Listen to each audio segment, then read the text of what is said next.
Hi Aris, welcome. No contact situation tayo ngayon para kay Aris. So tingnan natin kung ano yung energy ng person mo, Aris. So be open-minded, hindi halos lahat makaresonate. Thank you nga po pala sa mga nagsusubscribe, sa mga bumabalik. Marami pong salamat. Give it a message for Aris, no contact situation. Ayan. Ano yung energy ng person mo? Give me the message for Aries. Ano yung energy ng person mo para sa no contact situation? Give me the message for Aries. So, love reading tayo ngayon.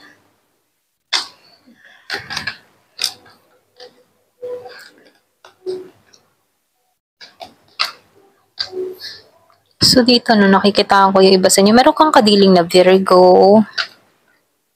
Meron ding Taurus and Capricorn. So, meron din ako nakikitang Aries, Leo, Sagittarius na kadiling ka. Meron din Pisces, Scorpio, Cancer. So, meron din ako nakikitang Virgo, Taurus, and Capricorn. Oh. So, dito, nakikitaan ko dito, merong hindi naliliwanagan sa sitwasyon, merong naguguluhan, pwedeng meron kang person na naguguluhan sa inyong dalawa. Hindi niya maintindihan kung bakit ganito yung nangyayari sa connection nyo or bakit nagkaganito or ano yung naging dahilan bakit nagkaroon kayo ng labuan dito. Meron akong nakikitang nahihirapan. Alam mo yung tipo na gusto pa ng tao na to na trabahuhin, ayusin. Pero nakikitaan ko dito meron na ang lumayo. Yung iba sa inyo pwedeng lumayo ka na sa taong ito. So meron akong nakikitang separation, okay, na nangyari or naganap sa inyo rito. So lumalabas din dito. Meron kang person dito na nahihirapan. Hindi makatulog siya dito. So nakikitaan ko dito meron to mga pinagdadaanan. So dito meron akong nakitang ghosting dun sa iba. Merong naganap na ghosting kung meron kang kadiling na Pisces. So yung iba naman sa inyo kung meron kang kadiling na Gemini, Libra, and Aquarius. Nakikitaan ko dito medyo meron siyang pinagdadaanan, hindi makatulog or pwede rin sabihin na ikaw hindi ka makarecover sa taong ito. Yung iba sa inyo nakikitaan ko dito, excuse me, hindi makarecover sa sitwasyon. Yung iba hindi halos lahat So dito, lumalabas dito, meron akong nakikita ang gusto na makarecover sa sitwasyon. Gusto niya nang alisan to, yung mga pangyayari or naganap dito, no? So nakikitaan ko dito, meron ditong tao na handa na makipagsapalaran muli, okay? So napifeel ko dito, meron akong nakikitang tinalikuran. Yung iba sa inyo, pwedeng tinalikuran mo na to, pwedeng hinayaan mo na lang to, pwedeng andito ka sa moment na pinipili mo na dito yung kaliwanagan, okay?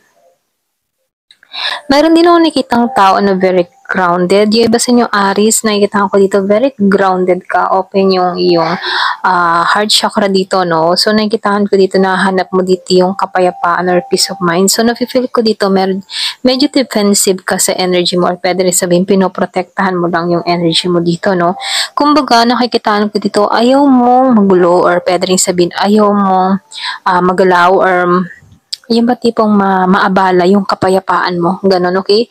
So, masyado mong pinoprotektahan yung peace of mind mo, okay? Kumbaga, yung iba sa inyo pwedeng meron ka na lang ditong pinagtutuunan ng pansin or pwede rin sabihin naglilibang ka, ayaw mong guluhin yung isipan mo mula sa taong ito.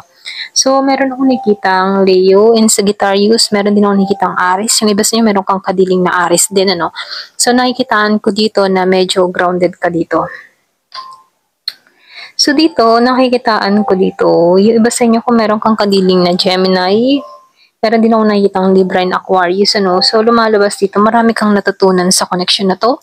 Marami ka nang napagdaanan dito or pwede rin marami ka nang nalampasan mula sa taong ito, okay? Andito ka sa pag-usad, okay? Kumbaga, nakikita ko dito na unti-unti kang nagkakaroon ng kaalaman sa connection na to. Marami kang mga natutunan or pwede rin marami kang natuklasan para sa sarili mo, no?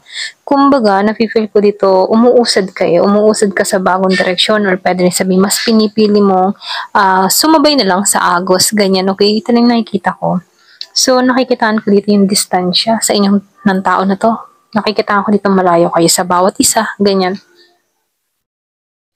So, So, nakikita ko dito meron ding huminto, tumigil, or pwede rin sabihing walang kumikilos. Yung ba sa inyo pwedeng nagdededmahan kayo or pwedeng wala lang kayong kibuan dito. Okay, so lumalabas dito, no, kung meron kang kadiling na Gemini, marami kang natutunan sa tao nito. Meron din ako nakikitang Libra and Aquarius. Marami kang natutunan na kung saan ano, binabalansin mo yung sitwasyon mo. Okay? So dito wala kang hakbang na ginagawa mula sa tao na to or pwede rin sabihin siya, no, nakikita ko dito wala kayong parehong usap or pwede rin sabihin nagkakanya-kanya muna kayo. Okay? So dito, no, nakikitaan ko dito, yung iba sa inyo, handa ka nang tumanggap or pwede rin sabihin, binubuksan mo muli yung kaisipan mo. Pero ganun pa man, no, nakikitaan ko dito, gusto mo magkaroon ng, alam mo yung bagong simula para sa sarili mo, hindi ka nawawalan ng pag-asa dito. Ito rin nakikita ko.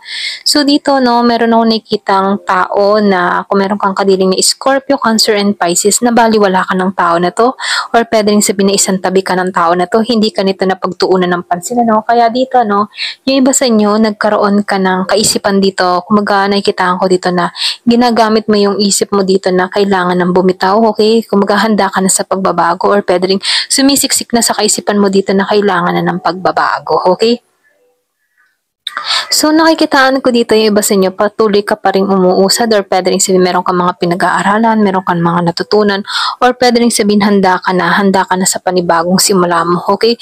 So dito meron ako nakikitang tao na mas priority niya dito yung trabaho niya or pwede rin sabihin na maraming idea na pumapasok sa kaisipan ng tao na to na kung saan doon siya nakatuon, okay? So lumalabas din dito, ano, yung iba sa inyo, nakikitaan ko dito, masyado kang business-minded or pwede rin sabihin masyado kang nakatuon sa iyong pagkakakitaan. Nakikitaan ko dito, good provider ka, okay? So, nafe-feel ko dito na magaling kang humawak ng pera or kumita. Ayan, yung iba sa inyo, no, magaling humawak ng pera at maganda yung kita, okay? Maganda yung income, ganyan. So, dito, no, yung iba sa inyo, nakikitaan ko dito, yung bang tipong wala kang idea, pero mahal ka pa rin ng tao na to. Yung bang pakaramdam mo, hindi na ako importante sa tao na to, wala na itong pakialam sa akin. Yun lang sa tingin mo, okay? Yun sa tingin mo. Hindi mo nakikita yung bang tipong hindi mo nakikita yung spiritual love ng tao na to kasi na binabase mo sa mga kinikilos nito. Ayan, ito lang nafe-feel ko. Yung bang tipo na wala kang idea pero meron ditong tao na nagtatago ng kanyang totoong nararamdaman sa'yo pero hindi mo nakikita kasi hindi to magaling magpahiwatig or hindi to magaling yung bagang ipakita yung kanyang nararamdaman pero andun pa rin yung spiritual love ng tao na to sa'yo. Okay? Yung iba sa inyo, no, nakikitaan ko dito kung meron kang kadiling na Scorpio, Pisces, and Cancer, nakikitaan ko dito na andun pa rin yung love ng tao na to. Yung bang tipong hindi naman nawala yung love ng tao na to, nagbabaka sakali pa rin tong tao na to na magkaroon ng kaliwanagan sa inyong dalawa dito. Kumbaga, itong tao na to hindi nawawala ng pag-asa. Kaya lang dito, no, hindi mo to kita. Hindi mo maramdaman na meron pa rin tong pagtatangi. Pwede rin sabihin na itong tao na to ay hindi nagpaparamdam, okay? Or pwede rin sabihin, pwede nangingibabaw lang ang ego ng tao na to, ayaw manguna, pero andun pa rin yung care or love ng tao na to sa'yo. Hindi nawawala yun. So dito, no, nafe-feel ko may hustisyang parating. Dun sa iba, kung umaasam-asam ka ng hustisya, pagbabago, or pwede rin sabihin na meron kang gustong mangyari, ano. So nakikitaan ko dito, merong ikakat or pwede rin sabihin na mahanapan mo ng balanse lahat ng mga nangyayari sa buhay mo. Okay? So meron akong nakikitang 4, 11, 2, meron ding 9, 10, 8, at 7.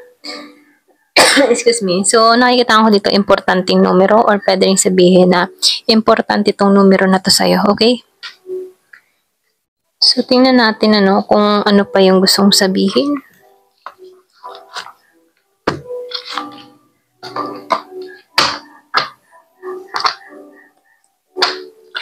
Give me the message for Aries.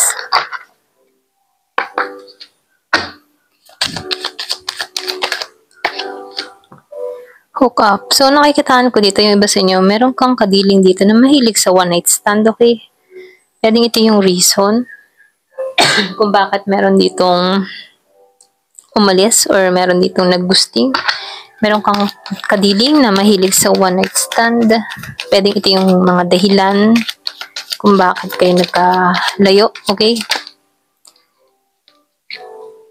So, meron akong nakikitang nasaktan dito. Merong nasaktan. So, nakikitaan ko dito, no? Yung bang tipo na fated na magkita rin kayo ng tao na to, no? Pwedeng meron tong naging importanteng roles sa buhay mo. Ayan. Kahit meron kayong mga pinagdaanan ng tao na to, ito din yung dahilan kung bakit nabubuo ka ngayon. Ganon. Kumbaga, hindi mo makikita yung halaga mo kung hindi mo to napagdaanan. Ganyan. So, merong music. So, merong meaning or merong inspiration. Merong musika. Pwede yung iba sa inyo, music lover ka or pwede rin meron kang mga nakikinig sa musika na nagpapahiwatig about sa'yo dito sa taong ito. Okay? Ganyan. And ayusin ko lang. May involved na music. So, meron akong nakikitang no contact soul. Ito yung topic natin, no contact. So, merong nananahimik, tahimik sa bawat isa. Gusto niya makipagkita sa'yo. Gusto niyang ayusin yung nasira sa inyong dalawa. Gusto niyang makiconnect, ganyan. Alam mo yung tipong tingin ng tao na to, fated na makilala ka niya, ganon, okay? Pwede nag-start kayo sa hooking up o one night stand, pero yung one night stand na nangyari, medyo lumalim to, okay? Kung bakit merong nasasaktan dito. Pwedeng habang tumatagal, nakikilala niyo yung isa't isa, okay? Kasi nakikitaan ko dito, hindi naman masasaktan kung walang nangyaring malalim na connection, okay? Ayan.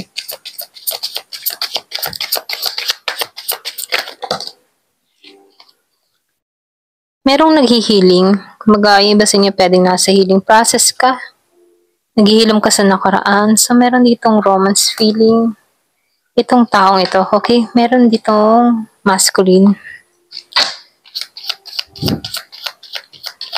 Meron akong nakitang tao na matindi yung nararamdaman sa'yo. So, may mga kasinungalingan, okay? Pwedeng involve yung pagsisinungaling dito. Merong mga tinagong sikreto. Ayan. Ayan yung mga clue. So, nakikitaan ko dito, mas nakatuon sa pera. Yung iba sa inyo, meron kang person na nakatuon sa pera or pwede rin ikaw. Mas nakatuon ka sa finance mo ngayon. Ayan, gusto nito talagang lumabas. Gusto ko ng tao na to na maging asawa or pakasalan dito, no? Meron nakikita akong sagradong pagkikita dun sa iba sa inyo. Yung iba, hindi halos lahat. So, gusto ng tao nito ng family. Ikaw yung napipili na nito, okay? Kaya dito, no, nag-iisip. Meron dito, inuuna yung finance. Okay, nag-iisip siya dito. Gusto niya ng family sa'yo. Ayan. So, meron ditong sex good time. Pwedeng meron siyang naranasan sa'yo, okay? Kasi, pwedeng involve sex or yung iba sa inyo, I'm sorry. Gusto niya humingi ng sorry. Ayan, ito rin nakikita ko dito, no? Ayan, hanggang dito na lamang po. Thank you for watching. Love and peace.